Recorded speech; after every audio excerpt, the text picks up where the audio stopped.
मोदीजींचा परिवार कुठे आहे, आम्हाला जरा त्याची उत्तरं हवी आहेत.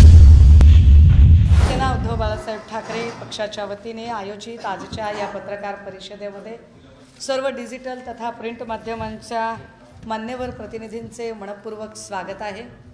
या पत्रकार परिषदेत माझ्या समवेत विदर्भ समन्वयक आयुष्यमान सुरेशजी साखरे, जिल्हा प्रमुख देवेंद्रजी गोडबोले, पश्चिम विदर्भाच्या संघटिका आसावरीताई देशमुख, सुशीलाजी नायर आणि सगळे मान्यवर पदाधिकारी उपस्थित आहेत. ही पत्रकार परिषद एका महत्त्वाच्या विषयावर पक्षीय राजकारणाच्या पलीकडे जाऊन एका अत्यंत संवेदनशील मुद्द्यासाठी तातडीने बोलावली गेली.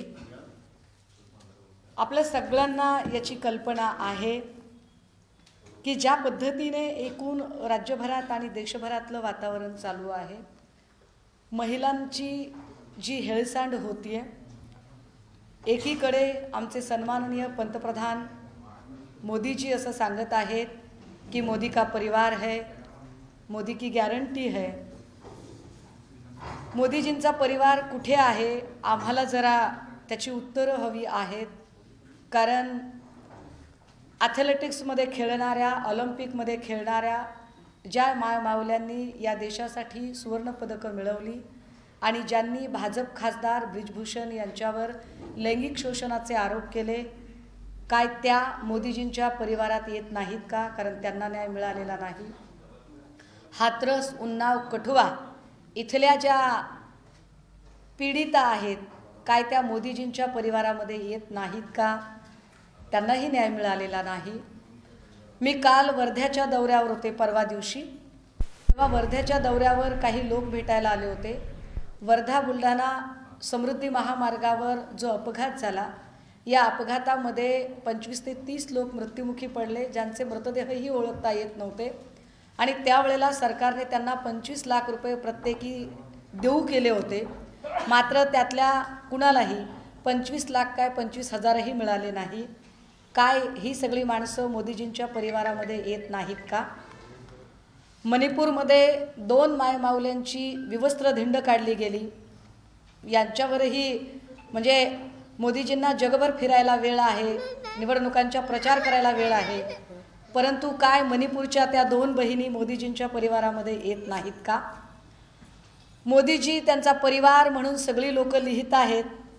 पण वर्ध्याची सभा संपल्यानंतर मी जेव्हा काल गोंदियामध्ये पोचले, त्यावेळेला गोंदियाहून परतत असताना मला या पूजाताई तळस भेटल्या, ज्या आत्महत्येच्या विचारापर्यंत पोचल्या, ज्या त्यांची आत्मसन्मानाची लढाई लढत आहेत. आपल्या सगळ्यांना याची कल्पना आहे की पूजा तळस यांचा आत्ताचे भाजपाचे उमेदवार खासदार रामदास तळस यांच्या मुलाशी विवाह झाला. हा विवाह कोणत्या परिस्थितीत झाला याच्याही बातम्या आपणच सगळ्यांनी केल्या होत्या की कारवाई टाळण्यासाठी म्हणून खासदार साहेबांच्या सुपुत्राने तो विवाह केला. पण त्यानंतर त्या मुलीचं पुढे काय झालं? काय मोदीजींच्या उमेदवाराने मोदीजींचा परिवार, मोदीजींच्या खासदाराचा परिवार, तो परिवार सांभाळला का? तर ज्या मुलीला कारवाईच्या भीतीने फक्त लग्न केलं आणि तिला एका फ्लॅटवर नेऊन ठेवलं, त्यानंतर तिची अवस्था काय झाली हे कोणीही बघितलं नाही. तो फ्लॅट नंतर विकून टाकला गेला. ज्यांना फ्लॅट मिळाला त्यांनी त्या मुलीला बाहेर काढलं. ती रस्त्यावर आली. तिचं बाळ छोटंसं सोबत आहे. ज्या बाळाला आत्ता दूध द्यायचं म्हटलं तर काय करायचं हा प्रश्न समोर आहे. हे खासदार रामदास तळस साहेबांचं मुलाच्या सोबत जे लग्न झालं त्याचं नगर वर्धा परिषदेतलं हे विवाह प्रमाणपत्र. लग्न करूनही जे आपला परिवार सोडून देतात ते मोदी का परिवार हॅशटॅग लावतात. हे फार चमत्कारिक आहे, हे फार भयंकर आहे. खरं तर देवाभाऊंच्या या सगळ्या ज्युरिडिक्शनमध्ये अशा काही घटना घडाव्यात हे फार विशेष आहे. ज्या पद्धतीने घर विकलं गेलं, ज्या घरामध्ये मी तिला व्यवस्थित ठेवलं आहे, आम्ही त्या मुलीला न्याय दिला आहे, असं जे खासदार रामदास तडस सांगतात, ते घर परस्पर विकून तिला त्या घरातून बाहेर ओढून काढण्यापर्यंतची मजल या लोकांची जाते। जेव्हा ही मायमाऊली रामदास तडस यांना न्याय मागायला म्हणून त्यांच्या जनसंपर्क घरात सुद्धा नाही, जनसंपर्क कार्यालयामध्ये जाते, त्यावेळेला तिला तिथूनही प्रताडित करून बाहेर काढलं जातं।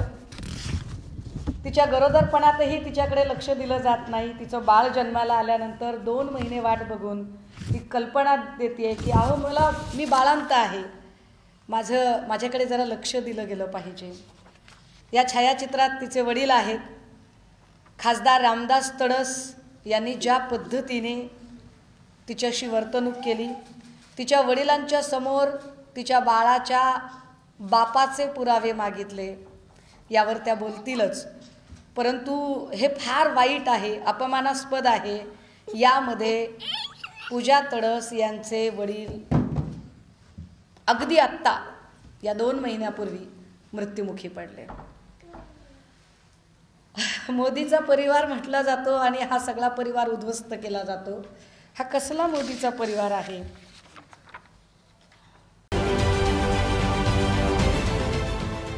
देश विदेशातील प्रत्येक घडामोडींचे लाईव्ह अपडेट मिळवण्यासाठी आता साम टीव्हीच्या सर्व सोशल मीडिया प्लॅटफॉर्मला लाईक, फॉलो आणि सबस्क्राईब करा। तसंच सर्व नोटिफिकेशनसाठी बेल आयकॉन प्रेस करायला विसरू नका।